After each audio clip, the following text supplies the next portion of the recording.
앉으시면 되겠습니다. 오늘 말씀은 사람들을 두려워하지 말라, have no fear라는 제목으로 말씀을 전합니다.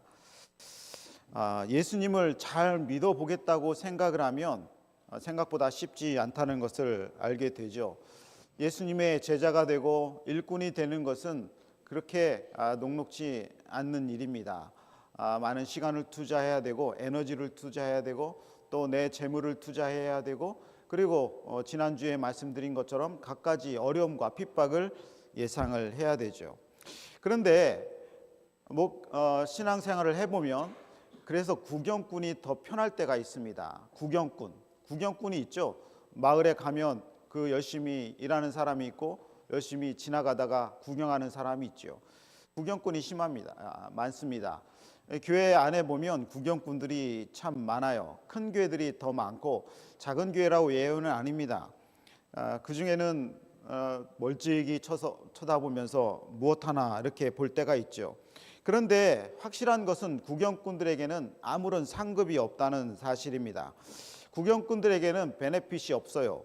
그리고 구경꾼들에게는 능력이 없습니다. 구경꾼은 구경꾼일 뿐이죠. 그런데 하나님의 일꾼 제자들은 달라요. 예수님과 항상 함께 있기 때문에 예수님의 모든 것이 자신에게 오게 되는 거죠. 예수님의 능력이 내 능력이 되고 예수님에게 있었던 좋은 것들이 다 자기의 영역입니다. 그리고 예수님이 즐거워하는 것들을 함께 즐거워할 수 있고 예수님이 갖고 있는 모든 것들을 그리고 함께 그것을 한 주머니에서 꺼내 쓸 수 있고 넣을 수 있는 모든 동역자가 된다라고 하는 것이죠. 그렇기 때문에 하나님의 일꾼이 된다는 사실은 하나님이 주신 모든 것을 받을 수 있는 자격이 생기는 것입니다. 일꾼, 제자는 그래서 예수님이 특별히 부르신 사람들이 되는 것이죠. 제자들을 하나님이 부르시고 하나님이 그 사람들을 훈련시킨 다음에 그 다음에 예수님의 제자들이 다시 파송을 받습니다. 목적은 뭐냐? 파송을 받기 위해서 일꾼들을 불러 모으시는 것입니다. 다시 세상으로 나아가서 하나님 일을 하기 위해서 하나님이 부르시고 그리고 그 사람들을 다시 보내는 거죠. 어디로 보냅니까? 어디로? 교회로 보내고 사역자로 보내고 때로는 학교로 보내고 때로는 직장으로 보내고 때로는 우리는 어디로 보내냐면 선교지로 헌신된 사람으로 파송을 받기도 합니다. 그러니까 하나님의 사람들은 목적이 뭐냐? 파송을 받기 위해서 부르심을 받는 거예요. 나는 여기가 좋사오니 그것도 좋지만 하나님의 사람들은 그것을 가지고 세상에 나아가서 주의 선교사로서 어디에 있든지 그것을 감당하는 것이 목적입니다. 우리가 여전히 여기에 있고 하나님의 사람으로 쓰임받는 이유는 무엇이에요? 주님이 여기에 보내신 목적이 있기 때문에 그런 것이죠. 여러분은 삶 가운데 다 목적이 있는 사람들입니다.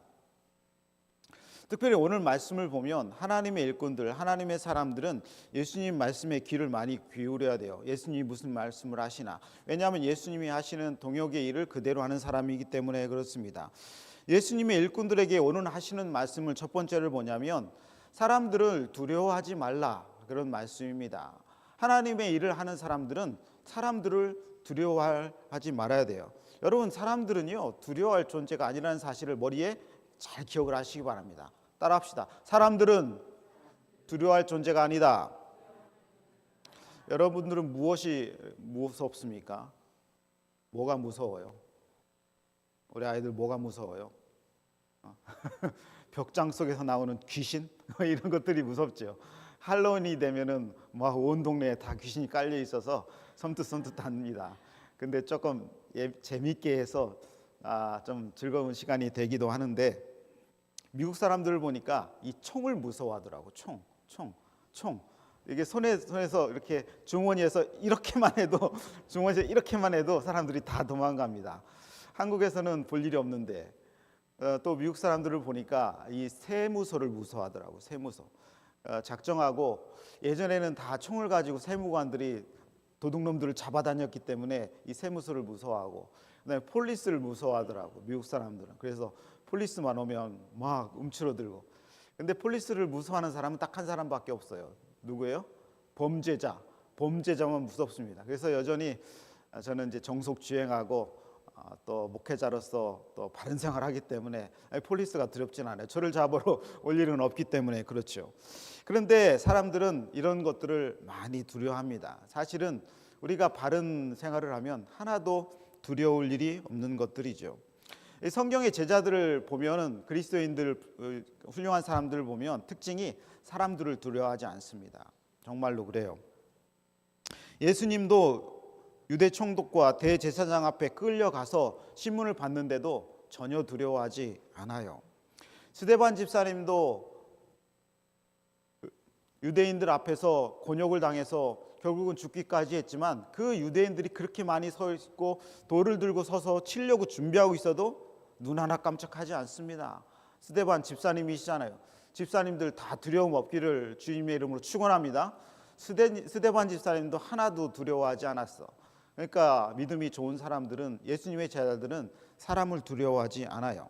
10장 24절부터 26절까지 한번 다 같이 읽어봅니다.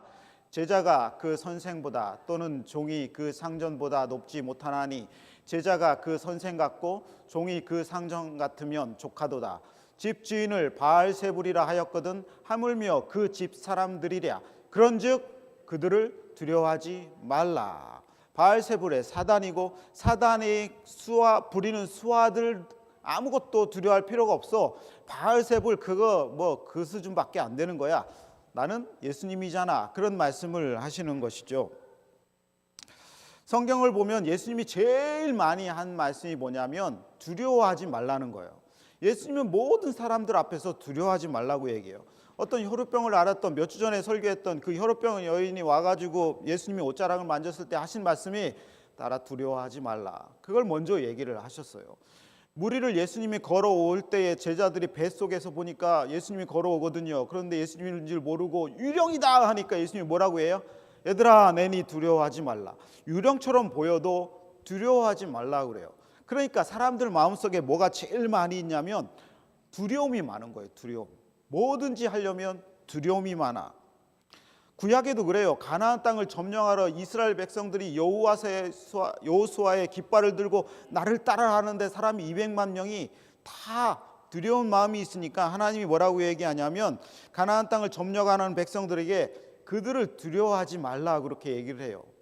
전쟁하러 갈 때도 두려워하지 말라고 얘기합니다. 그러니까 하나님의 사람들은요, 전쟁을 하러 가건 추수를 하러 가건 학교를 가건 아니면은 내가 병이 들렸건 뭐든지 간에 일단 마음에 두려움을 없애야 돼요. 이것이 먼저입니다.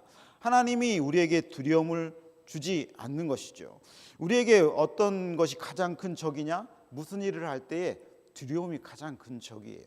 작은 일을 해도 두렵습니다. 내일 시험인데도 두렵잖아요. 벌벌벌 떨어. 벌벌 떨어가지고 야 이거 시험 망치면 나는 대학교 못 갈 텐데 그러면은 벌써 이게 떨어가지고 A를 못 써가지고 B로 쓰고 막 이럽니다. 이게 손이 떨면 그러죠. 그러니까 두려움은 우리의 모든 이루는 것에 최대한 큰 방해꾼입니다. 10장 26절에 왜 하나님이 예수님이 사람들을 두려워하지 말라고 했는가 읽어봅시다. 그런즉 그들을 두려워하지 말라. 감추인 것이 드러나지 않을 것이 없고 숨은 것이 알려지지 않을 것이 없느니라. 이게 그냥 읽으면 언뜻 이해가 안 되는데 영어로 보면 확실히 이해가 됩니다. 왜냐하면 감추어진 것은 언제든지 드러나기 때문에 그거 드러날 것 같고 무서워하지 말라는 것이죠. 여러분 세상에서 가장 무섭지 않는 사람, 두려움이 없는 사람은 누구냐면 아무 거리낌이 없는 사람이에요. 그러니까 깨끗한 사람이 사실은 두렵지 않습니다. 근데 무언가를 은밀히 감추고 있는 사람은, 숨기고 있는 사람은 항상 두렵습니다. 그러니까 두렵다는 것은 뭔가를 숨기고 있다는 얘기죠. 일단 두려워요. 그래서 남자들이 두려움이 많은 사람이 뭘로 나타나냐면 이 허세로 나타납니다. 어허 그거 아무것도 아니야 막 이러면서 허세를 막 떠는 사람은 좀 두려움이 많은 사람이에요. 그런데 말로 막 떠버리지 않고 그런 사람은 내 마음이 강한 사람일 가능성이 있죠. 그러니까 감출 것이 있는 사람은 두려움이 많아요. 그러나 그리스도인들은 감출 것이 없는 사람들이죠. 왜냐하면 모든 것이 진실하기 때문에 그렇습니다. 여러분 진리도 다 드러납니다. 누가 진리인지 진리가 아닌지 참인지 거짓인지 결국은 다 드러나겠어요? 언제든지 드러납니다. 시간이 걸리고 시간이 적게 걸릴 뿐이지 다 드러나요. 길을 가다가 경찰이 왔어요. 스피딩으로 왔어. 당신 스피딩 했습니다. 해가지고 보자고 하니까 스피딩이 딱 찍혔는데 오버가 안 된 거예요. 다 드러나죠. 경찰이 잘못한 건 아닙니까? 왜냐하면 오버도 안 됐는데 오버했다고 얘기하니까 보자고 했더니 드러나지 않습니다. 그 사람이 유튜브에 올렸더라고요. 진실은 다 드러난다 얘기를 하더라고요. 누가 거짓인가? 좀 비법받고 어렵다고 그거 두려워할 필요 없어요. 왜? 감추인 것이 드러날 것이다. 숨은 것이 알려지지 않는다. 반드시 숨어 있더라도 옳은 것은 드러난다라는 얘기입니다. 저는 이게 가장 중요한 삶의 철학 중에 하나입니다. 진실하고 바르고 올바르고 하나님 앞에 떳떳하고 그러면 걱정할 것 없고 결국엔 다 드러난다라고 하는 것입니다. 외식하는 사람들도 그래요. 그 위선이 있고 마음에 막 없는 거를 외식하고 막 그런 사람들은요 결국 이 외식이 드러납니다. 그러니까 그런 사람들도 두려워할 필요가 없는 것이죠. 예수님의 제자들의 특징은 두려움이 없는 거예요. 이 두려움이 없는 것이 여러분의 특징이 되기를 바랍니다. 내 특징이 뭐냐? 나는 두려워하지 않아. 어디든지 두려워하지 않고 어떤 상황이 돼도 나는 두려워하지 않아. 이게 그리스도인의 부드러운 특징이 되어야 돼요. 28절도 읽어봅니다. 제가 읽습니다. 몸은 죽여도 영혼은 능히 죽이지 못하는 자들을 두려워하지 말고 오직 몸과 영혼을 능히 지옥에 멸할 수 있는 이를 두려워하라. 뭐예요? 사단 두려워하지 말고 하나님을 두려워하라. 그런 말씀이죠. 제가 일주일에 이제 가끔 동네를 돕니다. 달리기도 하고 산책을 하는데 그러면 사람들이 많이 돌아다녀요. 그런데 거기서 끌려다니는 거는 개밖에 없습니다. 개밖에. 개는 끌려다녀. 근데 어떤 사람들은 개한테 사람이 끌려다녀. 보면은 저 사람은 개한테 끌려다니네 그럽니다. 끌려다니는 인생은 비참해요. 여러분 누구에게 끌려다니고 있습니까? 오늘부로 다 끊어버리시기 바랍니다. 이게 끌려다니는 인생, 두려움이 많은 인생은 끌려다니는 인생입니다. 사람에게 끌려다니는 사람이 있어요. 어떤 한 사람에게 그 사람 말이면 벌벌 떨고 그 사람 말이라면 요즘처럼 뭐 가스라이팅 해가지고 그 사람 말이면 다 옳은 것 같고 결국은 그 사람에게 끌려다니는 것이죠. 우리는요 어느 누구에게도 끌려다닐 필요가 없습니다. 그게 어떤 사람이든 권력자든 다 그래요. 그런 사람들은요 하나님이 그 사람들을 끊으라고 얘기하는 거예요.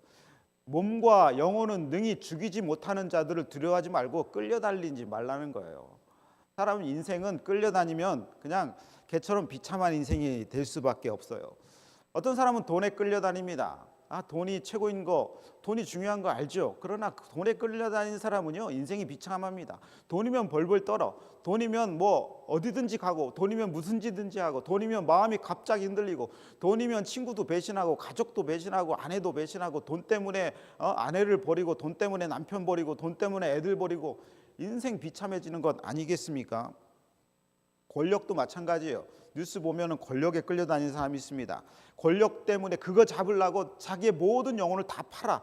온갖 친구들을 다 팔고 온갖 모든 사람들을 다 부인하고 왜 그런 인생을 삽니까? 온갖 사람들이 목줄에 끌려 있는 거예요. 여러분의 목줄에는 뭐가 끌려 있습니까? 보이지 않는 목줄이 있어요. 저는 신앙생활도 끌려다니면 안 된다고 생각합니다. 많은 그리스도인들이 또 목사에게 끌려다녀요. 교주 같은 목사에게 저 사람이라면 내가 목숨도 줄 수 있어요. 뭘 그게 나쁜 것이 아닐 수 있지만 그러나 신앙생활도 주체적으로 해야 되는 거예요. 주체적으로 판단하고 옳은 것 판단하고 믿음으로 판단하고 아니면은 아니라고 얘기를 하고 기면은 기라고 얘기하고 기면은 기다. 이건 충청도 말이거든. 아니요 얘기를 할 때 기면은 기라고 얘기하고 그래야 되는 것이죠. 그러니까 두려워하지 말고 제자로서의 삶을 당당하게 살아라. 이게 예수님의 요점입니다. 그런데 왜 사람들이 두려워할까? 그것은 곰곰이 생각해 보니까 우리가 육적인 존재로 지음을 받았기 때문에요.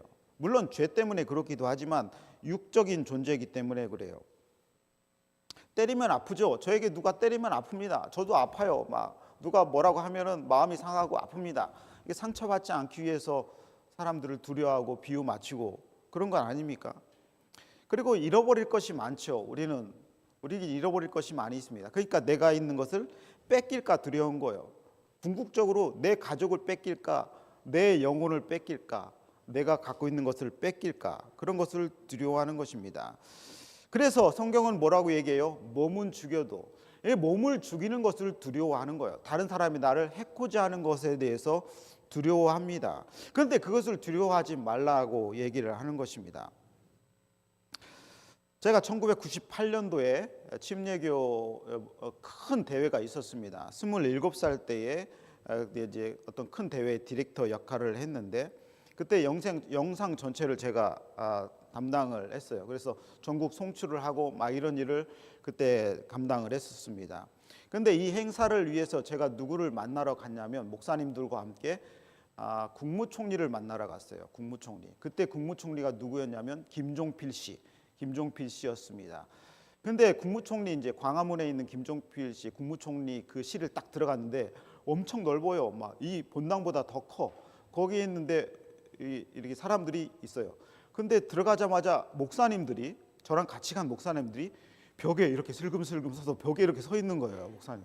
그 총회장님도 계셨고 여러분도 계셨는데, 아니 왜 의자가 있는데 저기 벽에 서나 했더니 이제 총리님이 딱 들어오는데 가만히 있는 거예요. 벌벌 떠는 거예요. 이해를 못했죠. 총리님이면 우리가 선출해가지고 뭐 세운 사람 아닙니까? 근데 나중에 알고 보니까 김종필 씨가 그러니까 군사구태타 주역이더라고요. 군사구태타. 그리고 박정희 정권 시절에 중앙정보부, 중정이라고 하는 안기부 국정원, 그러니까 아주 무서운 기관을 세운 사람이라는 거죠. 이게 나는 새도 떨어뜨린다. 그게 이제 김종필 씨를 의미했던 거예요. 그러니까 얼마나 권력이 무섭습니까? 근데 그 시대를 지냈던 그 목사님들이 그분이 너무 두려운 거야. 그게 있어가지고 그 시절에 그 뉴스와 그 사건, 그 안에는 또 민주화 운동을 했던 목사님들도 계신데 그분들이 그분을 두려워하는 거야. 거기를 앉지를 못해. 벌벌벌 떠는. 근데 저는 누구예요? 카메라 하나 들고 총리님 찍으셔야 되니까 앉으세요. 내가 했더니 사람들이 그렇게 하지 마라. 저 무서운 사람이야. 그렇게 얘기하더라고요. 근데 가가지고 제가 그런 쓴맛을 못 봤기 때문에 뭐 어디 끌려가고 그러지 않았기 때문에 그런지 모르지만 앉아가지고 카메라를 들이면서 총리님 저도 충청도 사람이에요. 그러니까 총리님이 허허허 웃더니 그 패기가 있네 그러시더라고요. 그러더니 인사말 찍어가지고 텔레비전 송출을 했었습니다. 물론 이제 인생의 쓴맛을 못 봐가지고 그렇긴 했지만 저는 젊었을 때부터 그 사람을 두려워하지 않는다라고 하는 그런 생각이 있었어요. 저희 아버지가 그러셨어요. 야, 사람 무서워하지 마라. 아무것도 아니다. 그렇게 항상 얘기를 하셨는데 그게 신앙적인 말씀이셨던 것을 기억합니다. 오직 몸과 영혼을 능히 지옥에 멸하실 수 있는 이를 두려워하라. 그러나 하나님을 두려워하라는 것이죠. 저는 그 사람의 영혼과 육신을 해하려고 달려드는 그 사람의 영혼을 누가 잡고 있느냐? 하나님이 잡고 있다는 거예요. 그러니까 너희를 해하려고 달려들고 너희를 핍박하고 너희를 해하려고 너를 끌고 다니는 그 사람을 능히 지옥에 보낼 수 있는 하나님이 더 무섭다라는 얘기예요. 그러니까 세상 사람도 하나님을 두려워해야 돼요. 하나님의 사람들을 핍박하고 하나님의 교회를 핍박하고 그리고 어려움 가운데 그들을 끌고 다니려고 하는 그것이 작은 영혼이라도 그리고 불쌍한 영혼이라도 힘이 없고 아주 끌려다니는 힘이 없는 사람이라도 그 사람을 끌고 다니는 그 영혼을 하나님이 지옥에 보낼 수 있는 권세가 있다라는 거예요. 그러니까 우리는 사람들을 함부로 하면 안 되죠. 작은 사람이라도 함부로 하면 안 되죠. 왜냐하면 하나님이 오직 몸과 영혼을 능히 지옥에 보낼 수 있는 분이시기 때문에 그렇습니다. 놀라운 분 아닙니까? 하나님은 하나님의 자녀들을 비박하는 사람들을 그냥 두지 않으십니다. 저는 그렇게 해석이 되는 거예요. 하나님이 우리 아버지시기 때문에 그렇습니다. 아멘? 아멘. 두 번째, 사람들을 절대로 두려워하지 마요. 그 사람들은 우리의 영혼과 몸을 어떻게 할 수 있는 분이 아니에요. 왜 그러냐? 두 번째, 하나님이 통치자이시기 때문에 그렇습니다. 통치자이시기 때문에 그래요. 29절 한번 읽어봅니다. 29절 시작. 참새 2마리가 한 아사리온에 팔리지 않느냐. 그러나 너희 아버지께서 허락하지 아니하시면 그 하나도 땅에 떨어지지 아니하느니라. 제자들에게 얘기할 때 사람들 두려워하지 마. 그 사람들 너희를 해칠 수 있는 능력과 권세와 자고 하나도 없어. 그 이유가 뭐냐면 그러면서 설명하시는 게 이 말씀입니다. 이 세상은 내가 주관자야. 이 세상은 내가 통치하는 거야. 저 바알세분이나 사람들이 통치하는 게 아니야. 그렇게 얘기하는 것입니다. 그러면서 심지어 저 참새 봐. 저 날아가고 있지. 저 참새 저것도 내가 허락해야 팔릴 수 있다. 그렇게 얘기하는 거예요. 한 아사리온이 뭐냐면 영어로 보니까 펜이라고 돼 있어요. 펜이 그 1달러도 안 되잖아요. 그게 안 되죠. 얼마나 작은 돈입니까? 근데 하나님은 그 작은 가치가 없는 그 참새의 생명도 귀하게 여기신다라고 그렇게 얘기하는 것입니다. 저 참새의 생명도 내가 귀하게 여겨. 그래서 하나님이 함부로 사람들이 못하게 해. 그런 말씀입니다. 하나님의 허락 없이는 보잘것없는 참새도 땅에 떨어뜨릴 수가 없는 거예요. 팔리려고 하면 하나님이 허락하셔야 그 참새도 사람들이 팔 수 있는 것입니다. 하물며 우리는 어떻습니까? 하나님의 형상대로 닮아 창조된 특별한 존재라는 것을 우리는 종종 잊어요.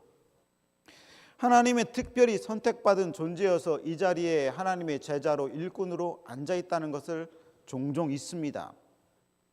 하나님은 지금 이 시간도 우리에게 열심을 다하세요. 하나님은 은혜를 부어주시고 또 보호해 주시고 길을 갈 때 다치지 아니할까 하나님께서 성령을 통해서 천군 천사를 통해서 길에서도 보호를 하시고 운전할 때 졸지 않을까 하나님이 우리의 운전대를 잡아주셔서 깨워주시고 때로는 옆에 와이프를 통해서 때리게 하셔가지고 깨워주시고 어떤 방법이든지 하나님은 우리를 모든 것을 다해서 사랑을 하십니다. 여러분 그것을 느끼셔야 돼요. 그런데 보니까 세상 사람들은 나를 그렇게 하찮게 여기는 것도 일면 이해가 될 수 있어요. 왜냐하면 귀신에 사로잡힌 사람이고 하나님을 모르기 때문에 겁없이 그렇게 하죠.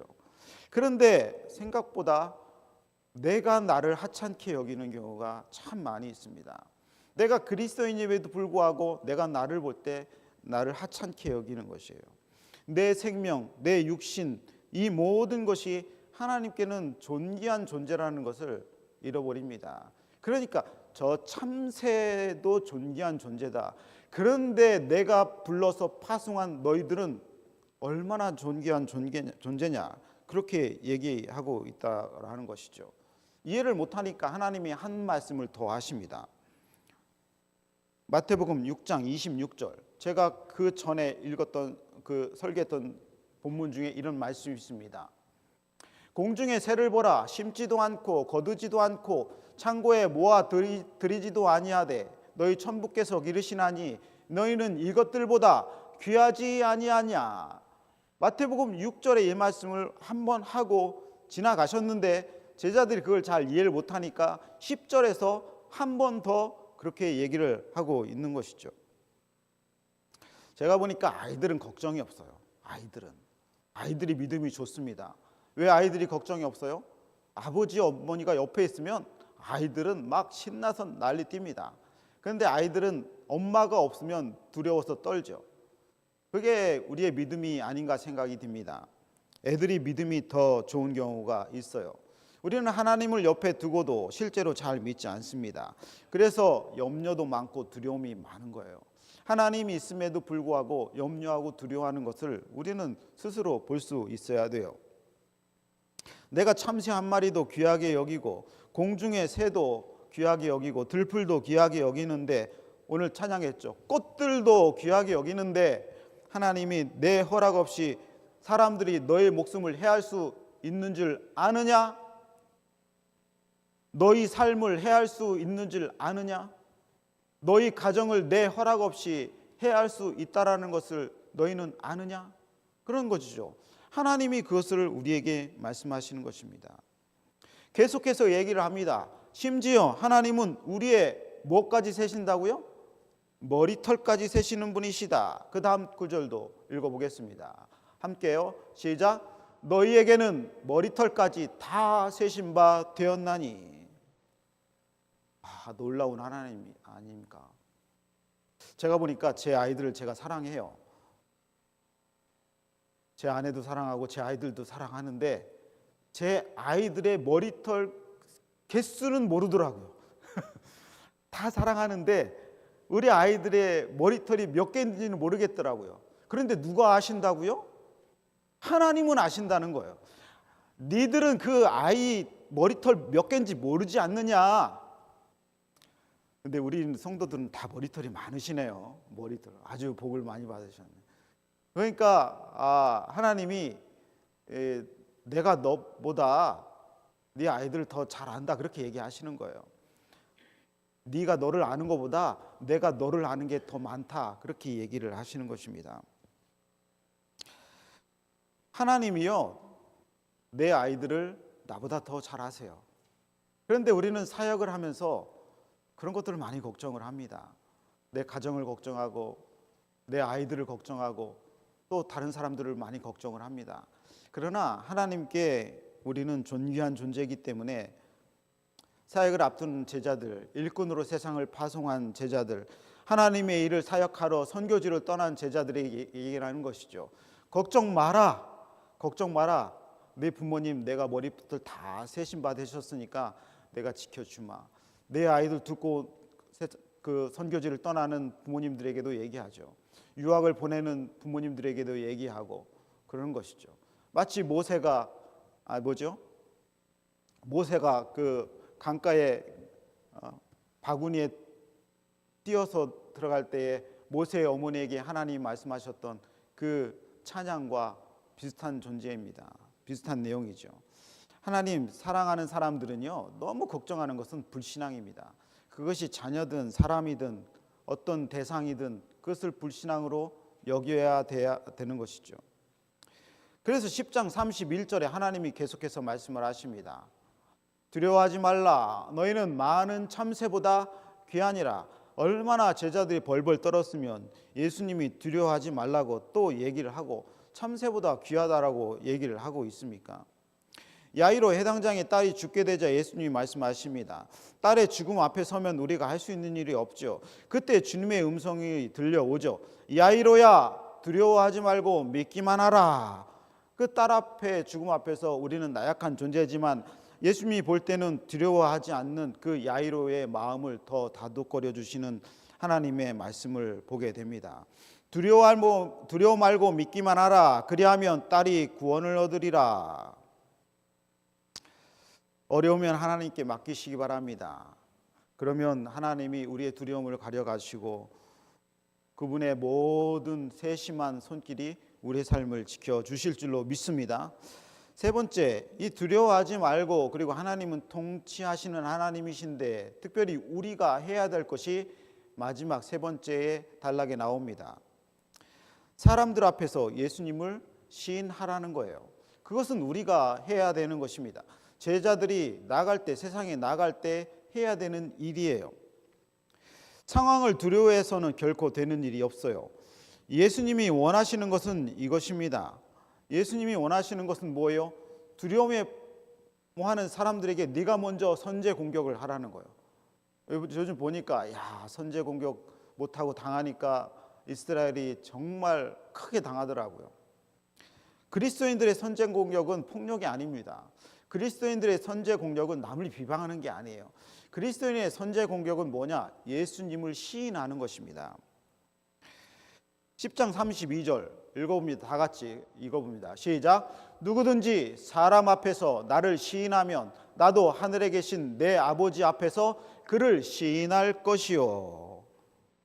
제자들에게 사람들이 공격하고 두려워하고 핍박할 때에 두려워하지 말고 그 대신 너희들이 해야 될 것이 있는데 그것은 사람들 앞에서 나를 시인하는 것이다. 그렇게 얘기를 합니다. 누가 진짜입니까? 누가 진짜냐면 믿는 것을 내 안에 있는 것을 외식하지 아니하고 과감 없이 드러내놓는 사람들이 진짜입니다. 보니까 사랑한다고 아무리 생각해도 짝사랑하는 여자는 내 사랑을 모르더라고요. 그 경험을 예전에 했어요. 그런데 사랑한다고 우리 아내한테 얘기하니까 믿더라고요. 진짜. 그러니까 사랑하면 사랑한다고 고백을 하셔야 돼요. 여러분 사랑한다고 고백하시기 바랍니다. 아무리 30년, 20년 살아도요, 사랑한다고, 내가 너를 위한다고, 내가 너를 위해서 목숨 바칠 수 있어 라고 고백 안 하면요, 그 아무도 못 알아듣습니다. 50년 살았는데 당신 나 사랑하는 거 맞아, 이 얘기를 들으면 막 우라통이 터지지 않습니까? 내가 당신을 어떻게 사랑했는데, 그렇지 않고 어떻게 50년을 살았는데, 이런 얘기 듣지 않겠어요? 그 얘기예요. 예수님을 사랑한다고만 마음에 두지 말고 사람들 앞에서 나를 시인하라라고 얘기하는 것입니다. 그때 비로소 우리는 예수님의 사람이 되는 거예요. 예수님의 제자들이 되는 것이죠. 우리는 예수님을 내 구주 예수님이심을 고백하면서 살아야 돼요. 그러니까 그리스도인들은 감추어진 것이 드러나야 되는 것이죠. 내가 내 마음 가운데 감추어졌던 그 사랑하는 마음, 은밀한 가운데 예수님을 따라다녔던 그것이 세상 사람들 가운데 드러나야 된다라고 하는 말씀이에요. 믿기만 하면 되지. 믿기만 하면 되지요. 아니요, 예수님이 그렇게 말씀하지 않으셨어요. 로마서 10장 9절부터 10절 읽어봅니다. 시작. 내가 만일 내 입으로 예수를 주로 시인하며 또 하나님께서 그를 죽은 자 가운데서 살리신 것을 내 마음에 믿으면 구원을 얻으리니, 사람이 마음으로 믿어 의에 이르고 입으로 시인하여 구원에 이르느니라. 입으로 시인할 때 구원에 이른다. 세례를 받고 침례를 받고 구약에서는 할례를 받는 것들이 그리스도인의 백성이 된 증표가 되는 거예요. 사람들이 그때에 비로소 그리스도인이라고 생각을 하는 것이죠. 여러분, 난 예수 믿는 사람이요 라고 하는 것은 정말 중요한 사실이라는 것을 생각하셔야 돼요. 우리 여러분은 직장 가운데 있을 때 여러분이 예수 믿는 것을 직장 동료들이 알고 계십니까? 알고 계셔야 돼요. 이번 주 월요일에 가서 밥 먹을 때 얘기하세요. 나는 크리스찬이야. 그러면 저 앞에 있는 사람이 깜짝 놀라서 얘기할 거예요. 나도 크리스찬인데, 이렇게 얘기할 거예요. 그렇지 않으면 옆에서 크리스찬이 아닌 사람은 여러분을 두려워할 것입니다. 어쩐지 저 사람은 크리스찬이었구나. 내가 건드리면 안 되는 하나님의 사람이구나. 최소한 미국 사람들은 이 정도는 다 압니다. 우리는 교회 안에서 예수님을 알고 예수님과 긴밀한 관계를 맺어야 돼요. 그러나 그보다 더 중요한 것은 뭐냐면 세상 속에서 내가 더욱 예수님과 친밀하다는 사실을 시인하는 것입니다. 직장 가운데 그렇고 가족 가운데 그렇고 어디든지 그래요. 예전에는 그리스도인들이 성경책을 끼고 교회에 오는 것을 자랑스러워했습니다. 그러나 이제는 성경책을 가방에 넣고 들고 다니기를 어려워해. 그러나 저는 목사가 된 이후로 한 번도 성경책을 그렇게 들고 다닌 적 없어요. 신방 갈 때 성경책을 옆에다 딱 끼고 그리고 가요. 그런 사람들이 다 쳐다봐. 저는 그것이 좋았어요. 내가 하나님의 사람으로 주의 종으로 그렇게 보여지는 것이 좋았어요. 내가 물론 선행으로 하는 것도 좋지만 믿음으로 고백하는 것이 좋았습니다. 요즘에는 그리스도인이라고 핍박받으니까 식사기도도 안 해. 식당 가가지고 보니까 식사기도하는 예수 믿는 사람 아무도 없어요. 왜 그럽니까? 그러면 안 되죠.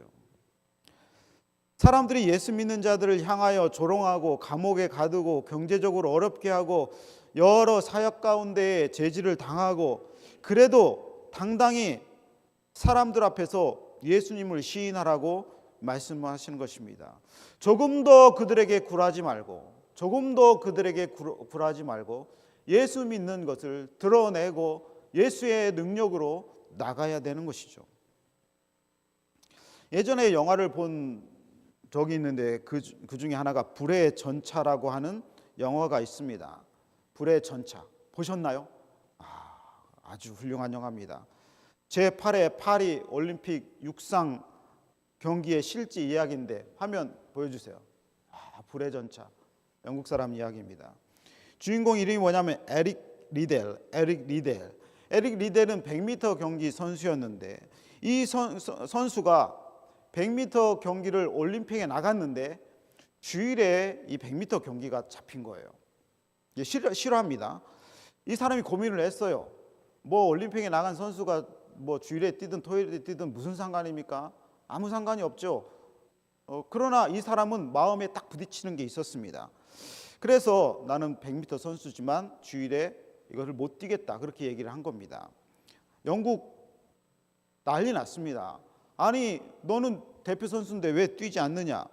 조국의 명예를 버린 위선자다, 옹졸하고 편협한 신앙인이다. 그래도 이 사람이 나가지 않았습니다. 그러자 영국 육상협회에서 고민 끝에 이 사람에게 주일이 아닌 다른 날에 뛰는 400m 경기에 나가라고 얘기를 합니다. 그러자 이 사람은 고민을 해요. 내가 400m를 뛴 적이 없는데, 100m밖에 뛴 적이 없는데 나가야 되나? 그런데 기도해 보니까 네가 그렇게 했기 때문에 나가라, 하나님 말씀하시는 것 같더랍니다. 그래서 400m 출전했습니다. 출발선 앞에서 이 리델이라는 사람이 평소에 외우던 성경 구절 한 구절을 중얼중얼 외웁니다. 그것을 기자가 카메라로 잡아내요. 그 말씀이 뭐냐면 오늘 말씀이에요. 누구든지 사람 앞에서 나를 시인하면 나도 하늘에 계신 내 아버지 앞에서 저를 시인할 것이요 라고 하는 마태복음 10장 32절 말씀을, 이 말씀을 외우고 이 사람이 400m 달리기를 해가지고 금메달을 따게 됩니다. 금메달을 딴 것이 중요한 게 아니라 이 사람의 신앙 가운데는 예수님을 어떻게 사람들 앞에서 시인할 것인가에 대한 고민을 계속했던 것입니다. 그리고 이 일을 하나님을 시인하는 일로 이 사람은 여겼다는 거예요. 시인하다는 말은 헬라어로 호몰로게오라는 말인데 이것은 동의하다, 인정하다는 말입니다.